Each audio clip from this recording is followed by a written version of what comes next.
अष्टमातृसहिते जय सिंहाधिरूढे जय भवानी जय सुधासागर मध्यस्थे जय लोकमात्रे जय सकल कार्य जयप्रदे नमो देवी महादेवी शिवाजी नमः नम प्रगति भद्राजी यदा प्रणदात्मदा नमोऽध्यायारम्भे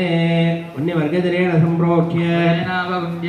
ओम अर्धाम्बिका दण्डिकासनाय नमः अर्धाम्बिकाण्डिकामूर्तये नमः बन्धूककाञ्चननिवं रुचिराक्षमालां पाशाङ्कुशौ च वरदां निजबाहुदण्डैः विभ्राणमिन्दु सकलाभरणं त्रिनेत्रम् अर्धाम्बिके समनिसं विपुराश्रयामि ओम श्रीं अर्धाम्बिका दण्डिकायै विच्छे आवाह्य मुद्राः प्रदर्शयार्घ्यं दत्वा ओम श्रीं अर्धाम्बिका दण्डिकायै विच्छे स्वाहा बहुदित्रयं जुहुयात्।